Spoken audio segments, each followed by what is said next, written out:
What is going on, boys and girls, ladies and gentlemen, cats and dogs? You are listening to another episode of Wrestling Geeks, and as always, I am your host, Ryan, aka Mr. Showtime, and it is this week's installment, the Royal Rumble installment of the Red vs. Blue review. We're going to see who did the best job between Monday Night Raw and Tuesday Night Smackdown. So, right now, it is currently about 7 p.m. Eastern Standard Time. I got about an hour before NXT comes on the air, so we're going to knock this out before NXT comes on.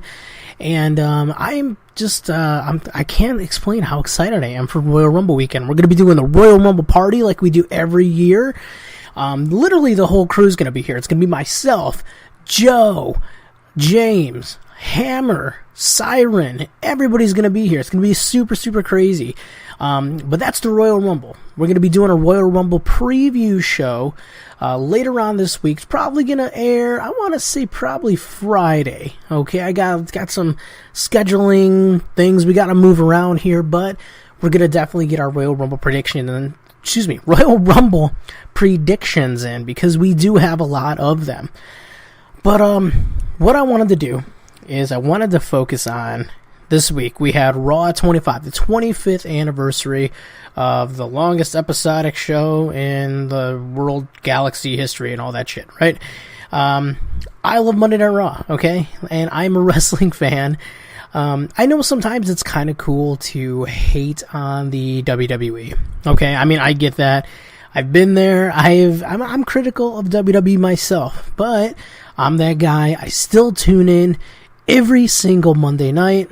I'm there ready to go. Dinner's already done by then. I'm parked on my couch for 3 hours, and sometimes it's a very difficult 3 hours. Sometimes it's a chore to watch Monday Night Raw. Sometimes it's a lot of fun. But this week was the 25th anniversary of Monday Night Raw, and there's a lot of things that went down. Of course, it was a 3-hour show. They've been hyping this show for the last few months. And I kind of talked about it in my preview show a couple days ago. And to be honest with you, I think that they dropped the ball. And I'm going to talk about that. But we're going to see if the Smackdown did it better. So let's talk about the 25th anniversary of Monday Night Raw. First of all, I'm going to talk about the good, the bad, and the WTF, because there's a lot of those moments on there. And I want to kind of give my insight in what I would have done with certain segments and certain parts of the show itself. So Monday Night Raw kicks off. Excellent opening. I believe I watched this opening online. It was the nice. They really just hyped up Monday Night Raw as far as the nostalgia and just the history of Monday Night Raw. There's been a lot of really cool moments in professional wrestling history, let alone WWE history. And they really showcase that. And I will always say this about WWE. The video packages that they do, whether it's for a big event like this or WrestleMania, or if it's just a random match, they do an excellent job excuse me, of doing these video packages and really making you care about the what it is you're about to watch, and it kind of gives you a little more, a little pumped up. I'm not going to talk about the pre-show. Pre-show was what it was. It was just a pre-show. But let's talk about the first hour, which in my opinion was probably the best hour of Monday Night Raw. We had Stephanie McMahon and Shane McMahon already in the ring. They welcome you to Monday Night Raw. They thank the fans. They seemed pretty sincere, And eventually they say there's only there's one man that we have to thank, and it's the guy who had the courage to do all this, I don't know. They just really kind of built up Vince McMahon. So Vince McMahon comes out, and a hell of a pop. Amazing pop for the chairman. Comes out, and he says some things along the lines where he says, I don't know, I'm not the person to give myself a pat on the back, but, then he kind of, proverbial pat on the back, which was actually kind of funny there. And then Shane and Stephanie, they go and they tell Vince, hey, you know what, we have a gift for you, don't leave, because Vince was like, hey, I just want to say bye and thank you, enjoy the show, and they stopped him, and they said, hey, we have a gift for you, and it's from our GoFundMe, and it was from us, but not just from us, but the fans in Brooklyn and the WWE universe. And it's this commemorative plaque to you, Vince McMahon, the chairman, and the plaque. And it was kind of cheap. And even Vince McMahon looks at it. He's like, a plaque. And he says, "This, I'll be very honest with you, it looks rather cheap." And then he just completely turns on the fans because they're doing the "Thank you, Vince" chants, and he flips the whole script, works the fans, gets that heat. He says, "Oh," he's like, "the plaque." He's like, "Yeah, from the cheap. It looks real cheap. Of course, it's from the people from Brooklyn." And plaque is the stuff that you have on your teeth and all this other stuff. It was kind of funny with Vince McMahon just doing his normal asshole routine, and then of course the asshole chants start, which was actually pretty good. And he says, "I did it all. I did it all by myself. I didn't need anybody to help me." He's like, "I don't even care about my kids." It's like, it was all me. Not one person helped me. And then all of a sudden, the glass breaks. Stone Cold Steve Austin makes his way out to the ring. Awesome new T-shirt, by the way. Hits his corners, does his pose and all that. And then he gets in the face of Vince McMahon. And he's just smiling. And Vince is like, "Hey, Steve, I know that look." He's like, "I'm going to tell you right now." He's like, things are a little different now. He's like, "Mother Nature hasn't been too kind to me." And then he says, what does he say? He goes, "I've got this heart murmur, and I'm living in an assisted living home." He's like, "Now face it, Steve, I'm a senior citizen," which is actually kind of funny the way he just said that. And Vince, kind of smiles, and Steve kind of smiles, and then Vince eventually goes to Steve, and he goes, "Well, Shane's in his prime. Shane's in great shape," kind of implying like, "Don't give me a stunner, give Shane a stunner." And then, of course, Stone Cold Steve Austin, he gives Shane a Stone Cold Stunner just out of nowhere. Shane sells it like a champ, which is actually just super funny. And then we do the beer bash thing, and Steve's drinking beer. He gives Vince a beer. They're drinking their beers, and they hug and all that. And then all of a sudden, the music stops. Vince knows that, oh shit, Stone Cold's still here. He's gonna give me a stunner. And then they tease it a couple times, and then of course Vince takes the Stone Cold Stunner. Still not the best sell job of the Stone Cold Stunner, but it's Vince McMahon. If anybody knows anything about Vince McMahon and the Stone Cold Stunner, this guy has taken probably the ugliest Stone Cold Stunners of all time. From here, Shane eventually gets up. He tries to drink a beer of Stone Cold. Stone Cold hits him with another Stone Cold Stunner. This time, beer goes flying everywhere.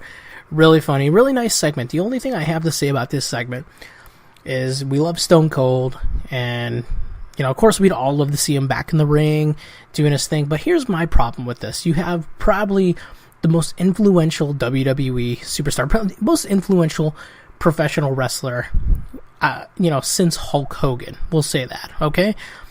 And you have him come out with this segment, nice, 20, 21 minute segment, right?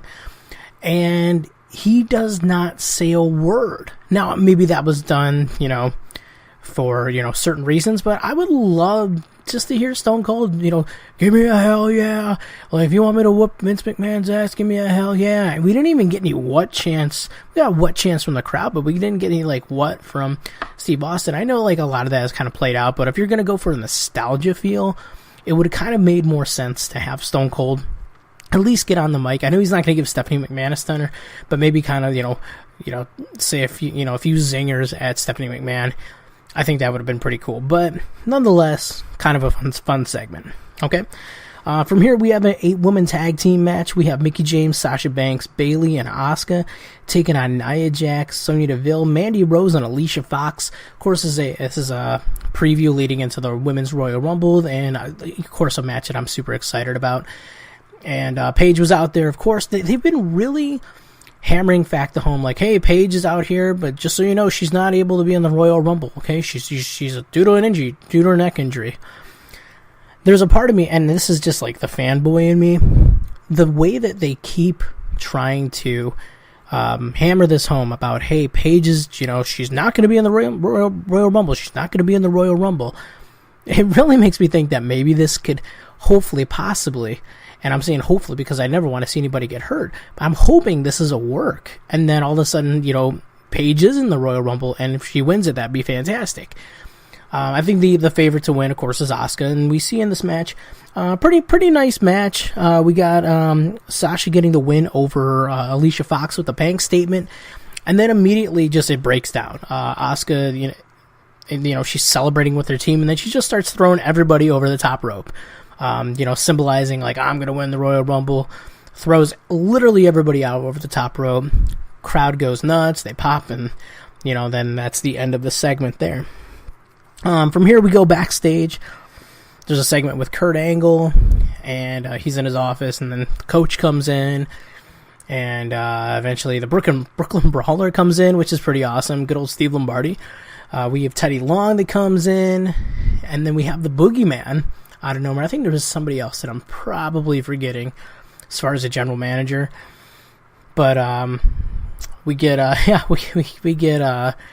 Boogeyman coming in out of nowhere, and he takes a bunch of worms out of his mouth and just hands them to Coach, and Coach, he's just looking just super grossed out, which is funny. Coach, I think, was really underrated as far as his comedic timing. Like, I know, like, people may not have liked his character. I never minded him. Of course, he was like that heel kiss-ass character, but his comedic timing was hilarious, and especially like when he would get his ass kicked by like DX and Stone Cold and Batista and all that. It was funny.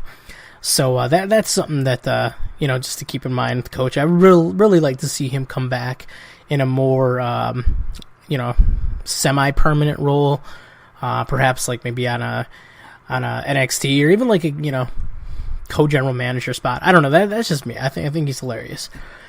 From here we go to the Manhattan Center for the first time before like the little intro, and we get the return of The Undertaker. Now, The Undertaker looked amazing. He looked in good shape. Now, obviously, he's wearing his cloak and all that, and mind you, this was like what am I thinking about? Not like the jacket and the hat. This is like his outfit, his entrance outfit from what I believe was WrestleMania 26. Kind of like the demon. What's the not the demon? Almost like the ministry type outfit. I'm kind of weird when it comes to ring attire, so that's something that I was really pumped for. So it's like, okay, cool.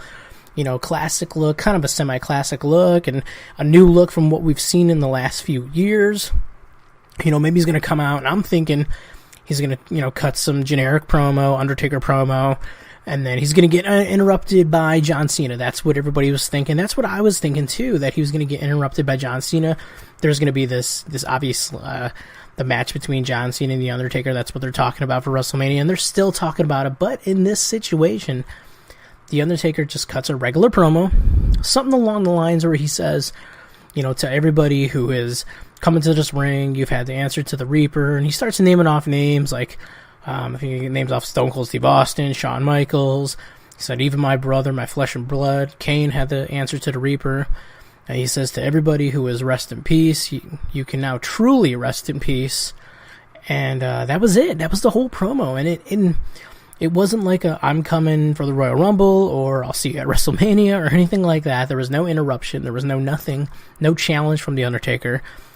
In a way, it kind of sounded like a retirement speech, and almost like, hey, to everybody who has rest in peace, now you can truly rest in peace because I'm done. I hope that's not the case, because if that was his retirement speech, I would say that's probably very underwhelming. So I'm hoping that I'm really torn. I think the Undertaker's send-off last year at WrestleMania was fantastic, and if that was his retirement, that was perfect. In fact, even after that, we got all the Thank You Taker shirts and the Thank You Taker plaques and the Thank You Taker, cups and all that stuff. It'd be kind of weird if it's Thank You Taker, and then all of a sudden, he's going to come back for another match. So I'm torn. Like, of course, the fan in me, Like the 12-year-old fanboy in me is like, yes, I want to see The Undertaker wrestle John Cena. I want to see Undertaker wrestle, Roman Reigns again, or Brock Lesnar again, or anybody. But, the adult in me is like, let it rest. Let him, maybe they should induct him into the Hall of Fame. I think that would be badass too. From here we go backstage again. We have the APA, and they're holding a poker game with themselves. What is that? Titus Worldwide, Heath Slater and Rhino. And I'm not going to say too much about these segments. This is like an ongoing segment where we got appearances from $1 Million Man, The New Day, MVP, which was pretty cool, Jeff Hardy, and the Usos. And at the end of the segments, it breaks down, and it turns out that Heath Slater's cheating. So basically, Heath Slater is losing every single hand of poker. He's losing all his money. The nice line out of the night was Heath Slater hits the I got kids, right when he loses a bunch of money. And then JBL was like, yeah, you do, and their daddy's broke. So I thought that was kind of funny. That's typical asshole JBL. And but other than that, it was kind of like such a waste throwaway segment, even though I like pretty much everybody involved. We got a feature with the on the stage where they brought out past GMs of Monday Night Raw. They brought out William Regal, and they brought out, who else did they bring out? My God, Kurt Angle come out? I can't remember. Who are the old GMs of Raw? I can't. I'm so bad at this. We didn't get the Mike Adamle. We didn't get the anonymous Raw general manager. We did get Eric Bischoff, which was pretty awesome. And then randomly they brought out Daniel Bryan. Kind of weird. They just said, hey, and as a special guest, we have the Smackdown general manager, and that was just the, hey, Daniel Bryan's here. Let's do yes chance and get excited for general manager Daniel Bryan. I think that was pretty much it. I can't remember everybody they brought out. I just remember Eric Bischoff got a hell of a pop, and I remember Regal being there, and I can't remember anybody else. It's kind of weird. So that's that. From here, we got the Intercontinental Championship match. We had the champion Roman Reigns defending against The Miz in his return match. The match actually happens right then and there because The Miz comes out for his entrance, interrupts everything, gets in Daniel Bryan's face. They have a nice little stare down, a nice little callback to their little feud that they had on Smackdown Live. And I'll be the first to admit that this was probably the match of the night. Roman Reigns, love him or hate him, the guy can go. And we saw some real cool spots. We saw like a double drive-by kick. We saw a double Superman punch. During one of these scuffles, the middle turnbuckle pad comes off one of the corners. Miz hits first of all, Miz is working Roman Reigns' shoulder the whole match. And he hits a skull-crushing finale. Reigns kicks out. And then Reigns hits another Superman punch to the Miz. And he goes for the spear into the corner where he collides with said exposed turnbuckle. Miz hits the skull-crushing finale one more time and pins the Roman Reigns to become the new Intercontinental Champion. He's now an 8-time Intercontinental Champion. He's one behind Chris Jericho, which is pretty interesting. I'd love to see him and Chris Jericho feud over the title, but I don't know if we're going to see much of Jericho going forward. But regardless, congrats to Miz. I think it was kind of nice to see Reigns with the title, but at this point, it's like, okay, he's probably going to be moving on to bigger, better things. Probably going to be moving on to the Royal Rumble, obviously. The inevitable match with him and Brock Lesnar that everybody's talking about. I know some people are kind of like wincing when I say that, but I mean, might as well just kind of mentally prepare for it now because it's probably going to happen. From here, we get a talk show segment. We get the peep show of Christian. He genuinely, I can't even talk, talks about how he really misses the crowd and, introduces Seth Rollins and Jason Jordan, the Raw Tag Team Champions. And at this point, Jason Jordan is really trying to talk on the mic, and the crowd is just booing the crap out of him. And he's acknowledging it, and even the crowd, or even the announcers are kind of acknowledging it. So they're doing a good job with the slow burn of Jason Jordan, turning him heel. Of course, this is, I think this is organic, because I think they really had an idea of making him a babyface, especially, putting the Kurt Angle as my dad label on him. But of course, that backfired. From here, brought out the bar. They talk a lot of shit to Rollins and Jason Jordan, and it breaks down to a brawl. That's the last we see of Christian. I think he said maybe 5 or 6 words, and that was it. They brawl. Rollins hits a suicide dive through the ropes. Awesome, I love it, but still kind of dangerous at the same time. And then they go to do the Jason Jordan is holding, I believe, Cesaro.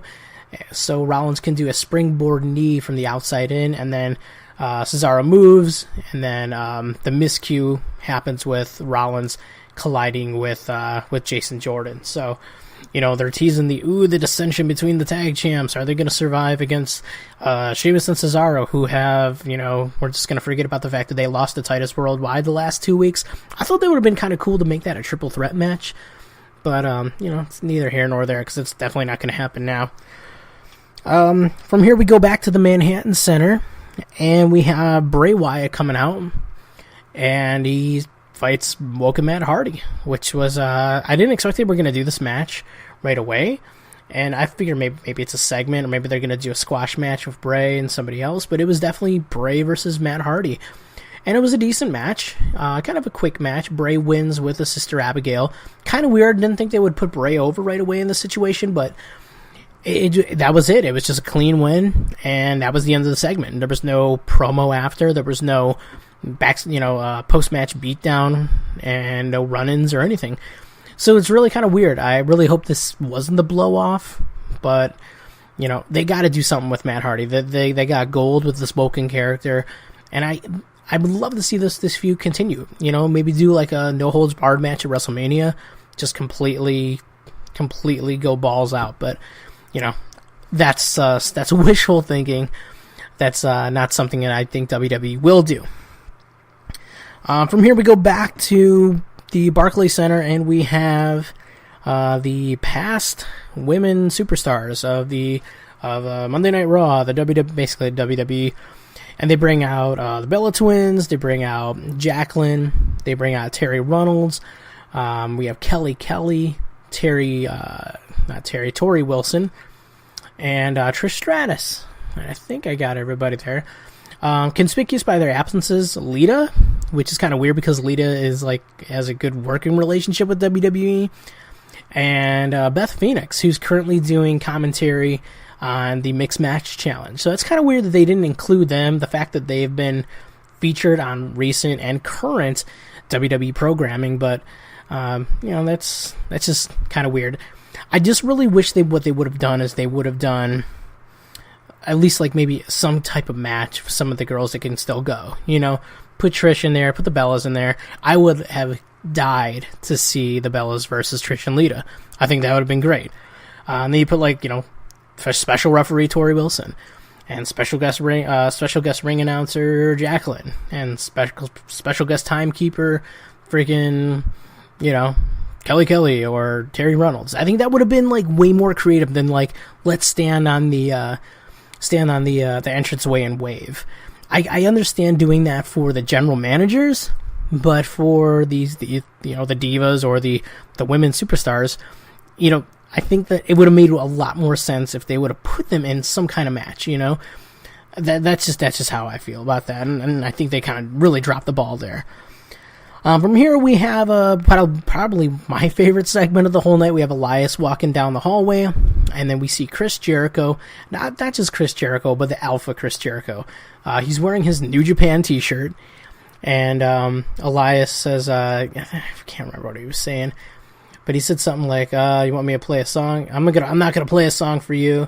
And then Chris Jericho says, oh, nice guitar, I want to see, can I play it? And he says, no, absolutely not. And then he says, that's okay, I brought my own. So he has his own acoustic guitar, plays a little number, and says basically, oh, you just made and then he stops, and he's like, oh, don't worry, you're not going to make the, and he's like, are you kidding, you idiot, you just made the list. So he puts Elias on the list, and, calls him a stupid idiot. I thought it was pretty funny, the nice little, you just made the list segment from Jericho.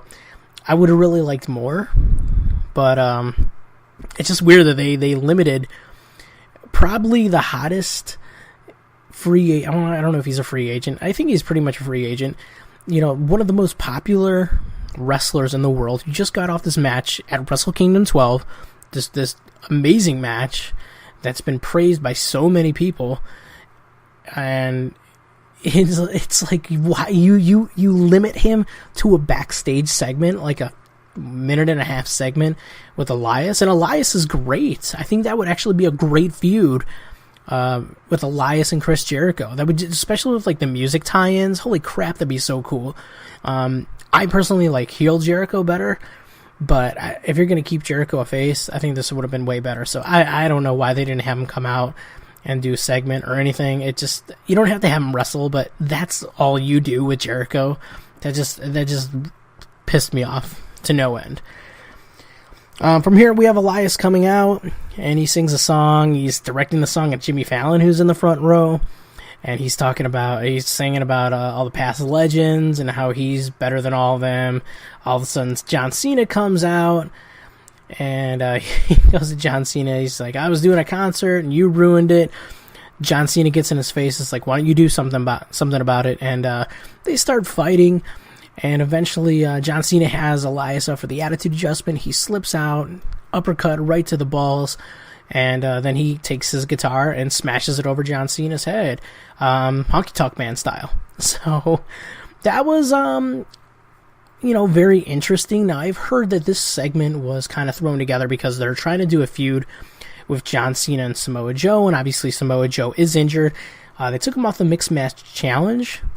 I really hope he's going to be okay by the Rumble, because I would love to see that match between Samoa Joe and John Cena, especially because they have a lot of ties coming up in the ranks through UPW and the Indies, so I think that would be really cool, but that remains to be seen. It looks like they're going to be at least to a Rumble.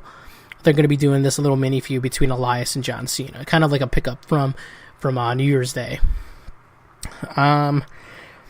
Let's see here. We got a couple more segments here. We have the APA poker game that kind of degenerated into the whole Heath Slater is cheating, so that it turned into a match between Slater and Rhino taking on Titus Worldwide. This one turned into a schmoz. Everybody's fighting. It's a no contest. All of a sudden, the Dudleys come out and they beat the crap out of Heath Slater, hit him with 3D, put him through a table. The typical thing. Why weren't the Dudleys at the Manhattan Center? That's my question. I think that is just so stupid to not have the Dudley Boys at the Manhattan Center, especially for a nostalgia pop like that. You could have done this match at the at the Manhattan Center, especially with the ECW ties with the Dudleys and the ECW ties with the arena. It's a no-brainer, and I don't know who thought of that. It makes no dang sense at all. But I'm sure there's reasons, but those reasons weren't good enough for the wrestling fan of me. That's all I have to say about that. Right here we get Mark Henry walking backstage, runs into the Godfather. Godfather's telling this lovely lady who's with him, saying, hey, this is the world's strongest man, but back in the day he used to be known as Sexual Chocolate. So then, Mark Henry starts to hit on this lady who's with the Godfather, and he's assuming this is one of Godfather's hoes, or Mark Henry soon learns that no, this isn't my hoe, this is my wife. And it was kind of a nice little evolution for the Godfather. He's finally, he's gone straight. He's not walking around with 97 hoes. He's just got his wife, who is very pretty, by the way. Here we get another backstage segment with let's see here, with AJ Styles and Mean Gene. Originally, Charlie was gonna do the interview with AJ Styles, and then he brings Mean Gene on. He does the "Let me tell you something, Mean Gene," a little nod to Hulk Hogan, and more or less just says, "Hey, at the Royal Rumble, I'm gonna beat Kevin Owens and Sami Zayn." Keeps calling him Cammy. I don't. AJ Styles, I love AJ Styles. Is like literally my favorite wrestler, but the Cammy thing is super corny. And why did we not have him in a match? That would have been kind of cool. Anyways, that's the end of that segment. From here, we go back to the Manhattan Center for our final segment at the Manhattan Center. We have DX coming out, Shawn Michaels and Triple H. They put over the fact that they've come out to that same arena with Rick Rude and the Ninth Wonder of the World, China. So really nice seeing a nice little nod to those two.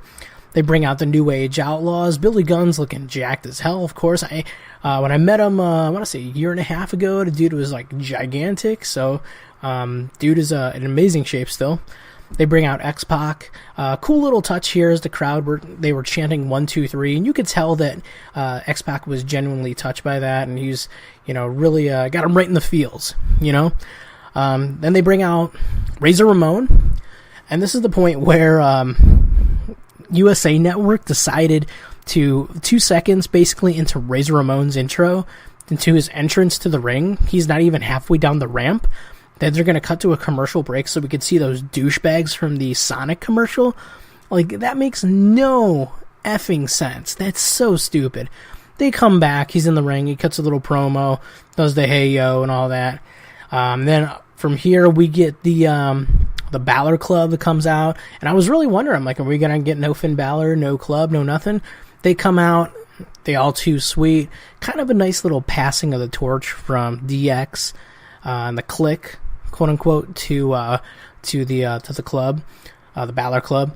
And then from here we get the Revival who come out, and they've kind of hyped it up that they're going to be challenging all these other tag teams. I figured it would have been like a little spot with them and the Dudleys, but they come out here. They have a nice little quick match with Gallows and Anderson. Gallows and Anderson win with the Magic Killer, and then they try to get in Razor Ramon's face. Razor Ramon throws a toothpick in his face, and then they basically, Scott Dawson eats the finisher from everybody. He gets a X Factor, he gets the punches from Road Dogg, the Famouser from Billy Gunn, super kick from Shawn Michaels, pedigree from Triple H, and then the coup de grace from Finn Balor. So kind of a little bit of I don't want to say burial, because I think that word's really thrown around too much by wrestling fans, wrestling analysts, and journalists and all that. Not that I'm a wrestling journalist, but wrestling fans. I think that term, like, oh, they buried him, maybe thrown around a little too much. But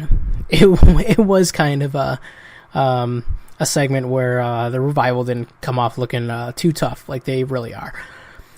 And then from here we go back to the Barclays Center, and we get Kurt Angle coming down with a whole bunch of dudes, legends and current stars, basically to keep order, because they're going to invite Brock Lesnar and Braun Strowman and Kane to the ring. So they all hit the ring. Brock Lesnar's the last one in, and he they brawl, man. Like, he just takes out Braun Strowman, hits an F5 on Kane. Braun gets back in the ring, starts beating the crap out of Brock. I think Kane comes in one more time, gets hit with a clothesline, then we never see him again. Braun throws Brock Strowman. Braun throws Brock, like literally like a small child, like a sack of potatoes, into the barrier. Takes the cover off the announce table, power slams him through the announce table. Kind of a nasty one because the table didn't break right away. And that was it. That's your whole Raw 25. And it's for a 3-hour show with so many talents. We got 1, 2, 3, 4 matches. We got 4 matches in 3 hours. And I know there was matches off the air at the Manhattan Center from the 205 Live guys. But here's my thing. I've heard so much about how these people paid so much money to be there at the Manhattan Center, only to watch on like a big screen TV. Like, that is bullshit. They were literally chanting bullshit and asking for refunds. You could have done so much at the Manhattan Center. Like, for example, like I mentioned, you could have had the Dudleys there. You could have done stuff with with Stone Cold there. I think they should have just done the whole damn show at the Manhattan Center. That would have made more sense. Yes, it would have been like a smaller show and like a smaller, turnout, but it would have made, in my opinion, it would have been cooler to do the whole show there, even with the segments and the the divas waving and the general managers waving and all that. I think that the people in the Manhattan Center, they just got totally ripped off. Other things too is like after the first hour, it just really died. If you don't, not counting the IC title match, why didn't you do more with Christian? I know he can't wrestle anymore, but I mean, he says literally like maybe 5 or 6 words, and that's it. Some of the divas, you should have put them in some type of match. That would have been kind of cool, or at least have them involved with the 8-women tag match, maybe as like lumberjacks or something like that, or lumberjills, or put some of them on commentary. It would have just made more sense, to kind of tie them in, feature them better. The APA poker game thing, if that was just like one thing, that would have been cool. I think it would have been awesome to have the APA in that spot with the club and have them kind of be the ones to kind of beat up the Revival. If you really wanted to see the Revival get beat up, it would have been kind of cool to have the APA do it. Or you would have had the Revival and the Dudleys in that beat down the Revival spot at the Manhattan Center, which would have made more sense. And then if you were going to do the whole schmaz thing where Rhino and Slater and Titus O'Neil and Apollo Crews are brawling and this and that, and it's just chaos. It's just complete chaos. Then you bring the APA out and they whoop everybody's ass. It just doesn't make any sense, Let's see. Jericho, like I said, I wish it was featured in, a better segment. Even if like he came out and said something to the crowd, I know that maybe he's not going to wrestle, but Jesus. Cena, nice little segment, I can't really complain about that. I like Elias, so I'm not going to complain about Elias. It's just the use of Jericho. Godfather and Mark Henry, that would be kind of cool if you could have done like Godfather, Mark Henry, Ron Simmons, maybe do like a Nation of Domination reunion, like a mini reunion. And also, where was D'Lo? There's no D'Lo Brown, and there was no Rock, not even Rock via satellite. So that was kind of, you can't do Monday Night Raw without something with The Rock. I know maybe he can't be there. He's making movies, he's traveling around, but you couldn't just do a pre-tape like anything like that. It just makes no sense. It's so stupid, in my opinion. But that was Raw 25. I hope I didn't miss anything. I try to take good notes during Raw 25. You can probably hear my notes shuffling around right now. I'm going to talk about SmackDown Live from last night. I kind of had to go back and watch some of this here because I was kind of doing some stuff around the house, and I missed a couple finishes, but I went back and watched them on YouTube. But SmackDown Live kicks off with KO and Sammy opening up and talking about how, they're going to beat AJ Styles, and AJ Styles, he brought this handicap match upon himself, and they bring out like video footage where AJ Styles said, yeah, I could beat, both of them one-on-one in the same night, And this brings out AJ Styles, and then Daniel Bryan, basically he was saying, getting ready to make that match, where it was going to be a double back-to-back match with AJ Styles facing Kevin Owens, and then AJ Styles facing Sami Zayn. AJ Styles cuts Daniel Bryan off and says, you know what, you don't have to accept the match for me, I accept the match tonight. So we are going to get AJ Styles, the WWE champion, taking on not just Kevin Owens, but Sami Zayn. Okay? We get a little backstage segment with Shane McMahon kind of questioning Daniel Bryan's judgment, and, this continuous dissension between the two. And, of course, I believe it's leading to the inevitable Shane McMahon versus Daniel Bryan match at WrestleMania. I think that's just what people are going to end up getting if Daniel Bryan comes back and gets back into the ring. As I mentioned on the preview show, I think that'd be kind of cool if they do it like kind of Shawn Michaels style, and if he's just a little safer with his wrestling style. It all depends on WWE doctors. I know he's been cleared by so many other doctors, but at the end of the day, it's going to be the WWE, trying to avoid a public relations nightmare. And with everything that went down with Enzo Amore, that's probably going to be a lot harder now. Speaking of that, Daniel Bryan did say that they were going to address the Cruiserweight Championship situation on 205 Live right after Smackdown. We'll talk about that in just a second here once we get done with Smackdown, because I think it's a kind of a unique situation. From here, we got Chad Gable taking on Jey Uso. Pretty decent match. Gable gets the win with a German suplex. Now they're going to be going in a 2 out of 3 falls match. It's going to be Gable and Shelton Benjamin taking on the Usos at WrestleMania, at the Royal Rumble. I love the Usos, and I have a feeling that they might be taking the titles off them because the whole thing with Jay getting arrested for the DUI might be a little bit of a punishment there, but that's just me speculating. I don't know how things work backstage, but it'd be kind of cool to see Gable and Benjamin get the titles, even if it's just for a short reign, and then maybe see like a nice little superstar shakeup after WrestleMania and get the Usos on Raw. I think that'd be kind of cool, From here, we got Naomi taking on Liv Morgan one-on-one. Naomi gets the win with a sunset flip, like a flying sunset flip over the top rope. From here, Ruby Riott and Sarah Logan, they come in and attack Naomi. And then the rest of the women's division come out. It's a big brawl, kind of, preview what's going to happen on the Royal Rumble. And then all of a sudden, they start throwing everybody over the top rope. Becky Lynch tries to throw Naomi over the top rope, but she stops her. She stops herself when she gets over the onto the apron, kind of like a nice little nod, like, "Hey, I see what you tried to do there." This brings out Charlotte, where she basically says, "Whoever wins, you got to face the Queen." Woo, and that's it. What else do we have here?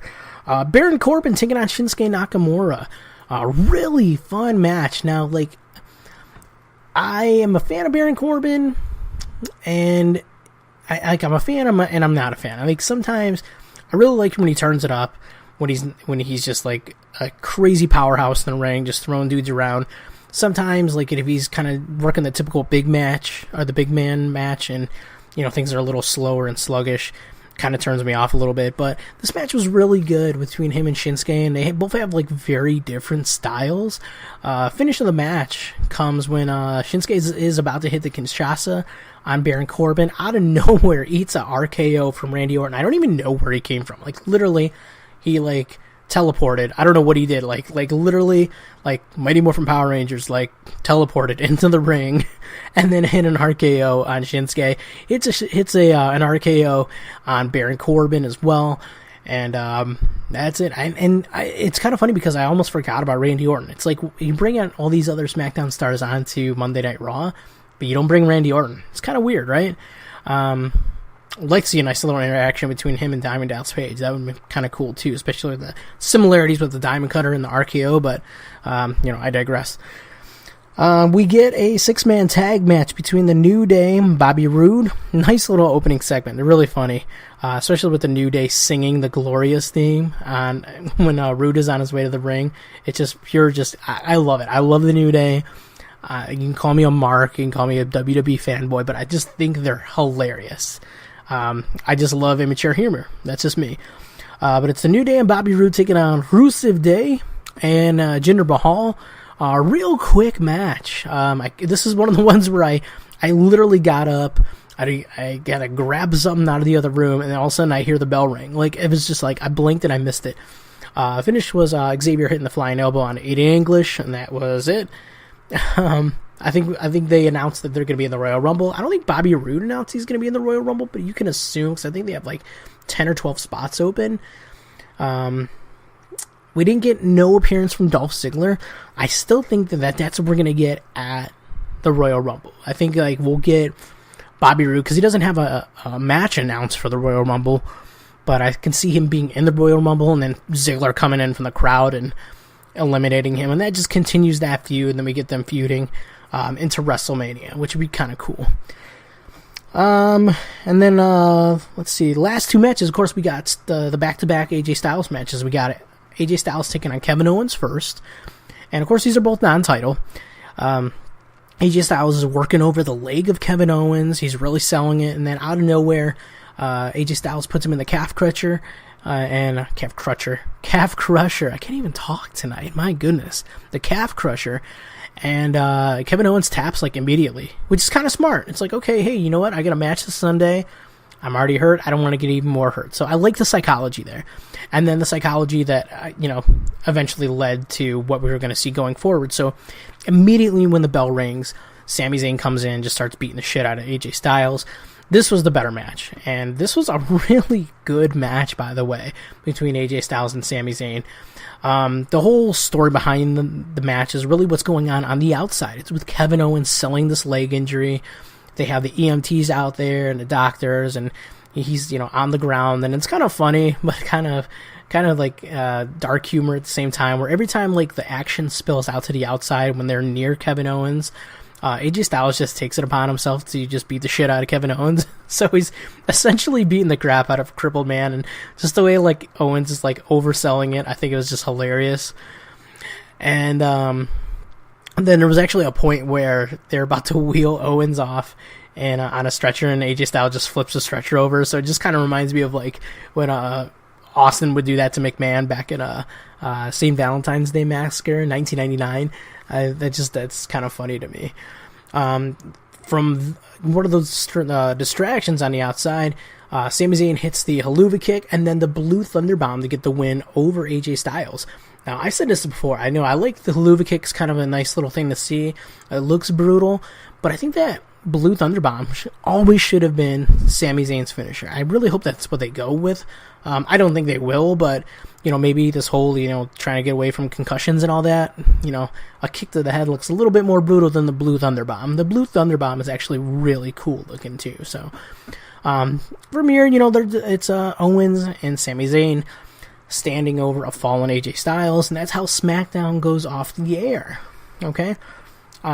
Quick little note here from 205 Live. Daniel Bryan comes on, and he does say that next week on 205 Live, they're going to name a general manager for 205 Live, and then at that point, either he or she will be making the announcement about the status of the Cruiserweight Championship. So we're not going to get a Cruiserweight Champion this week. We're not going to get a Cruiserweight Championship match on Sunday. Maybe we'll get like a showcase match on the pre-show, because I think it's like a 4-hour show again. It's like a WrestleMania. So we got to have some more matches on that. Trying to remember the 205 Live matches from last night. I did watch the whole show, but what do we see here? We got Jack Gallagher. Damn it, I can't remember. Who was it? Okay, I remember we got a 6-man match between Lince Dorado. You can tell I didn't take notes during 205 Live. We had Lince Dorado, Kalisto, and Graham Metalik taking on TJ Perkins, Tony Nese, and Arya Daivari, excuse me. And then we got Lince Dorado getting the pin over TJ Perkins with a springboard Stone Cold Stunner. I kind of like the lethal injection if it wasn't a cutter. It's just a stunner at this point. Kind of a cool little sequence. And then we had TJ Perkins kind of getting a fight with Daivari and Nese. Kind of saying, kind of bossing them around. They left him in the ring, so there was that.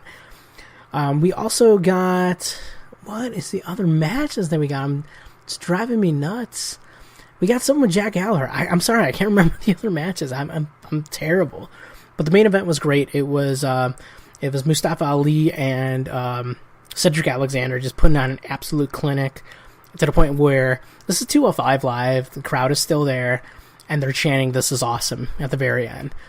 Finish came with Mustafa Ali going for the 045, basically the inverted 450, missing it, and then getting hit with the lumbar check.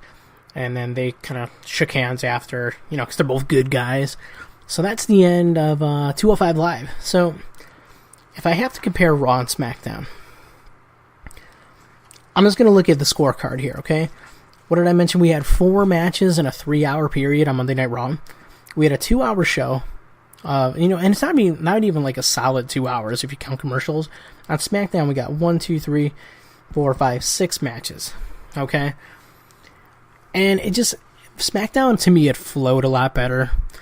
There were a couple low spots. There was some quick finishes, like the quick finish to the 6-man tag, quick finish even to the Naomi Liv Morgan match, and obviously quick finish to KO and Styles, but it made sense.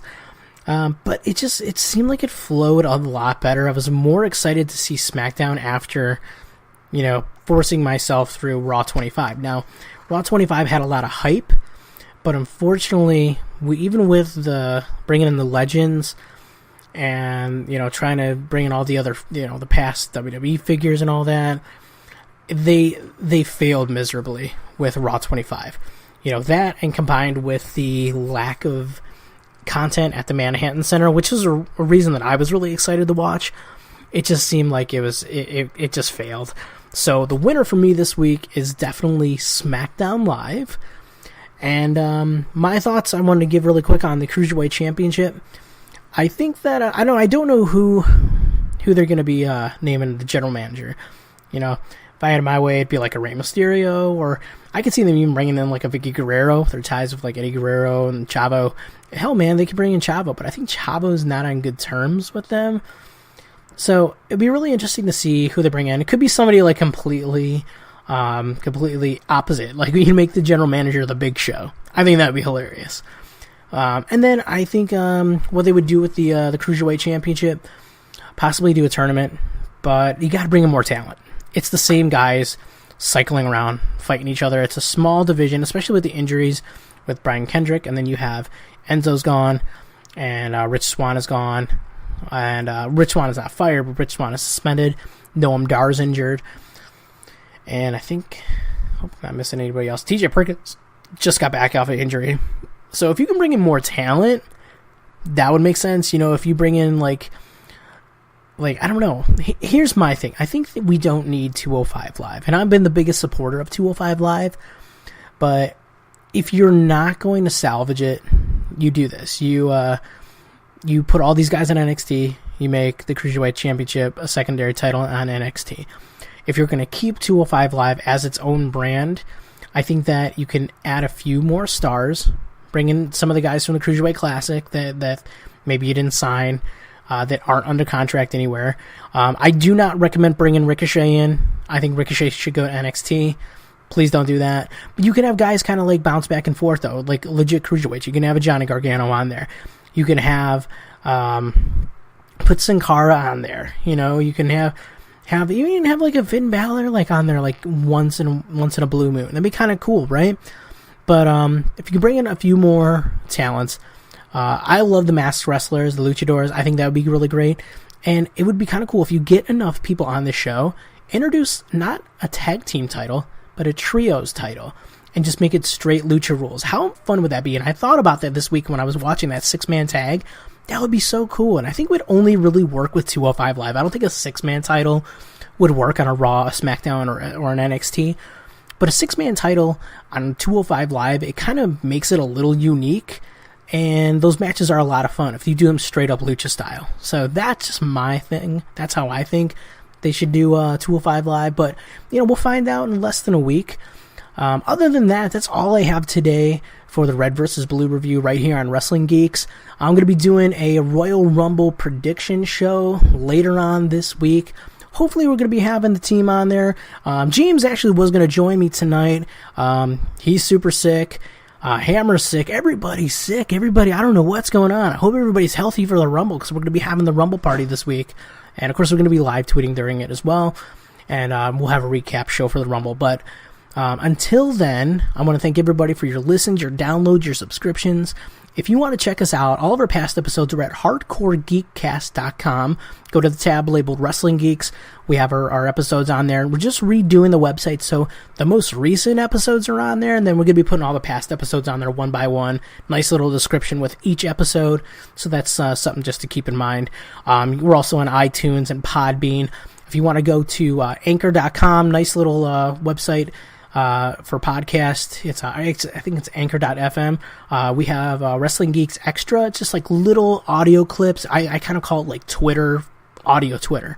And I'm on there And we just talk real quickly about, little things and, little quick match recaps, like, as they're happening. So that's also on iTunes as well. So a lot of places you can find us, a lot of places you can support us, and you can go and follow us on Twitter at Wrestling Geeks. Now that's Wrestling Geeks. We share the G, so it's Wrestling Geeks with one G. And we're on the Facebook and the Instagram and all those fun places. So for everyone here at Hardcore Geek, everybody here at Wrestling Geeks, I'm going to say thank you, and we'll see you at the Rumble. Later.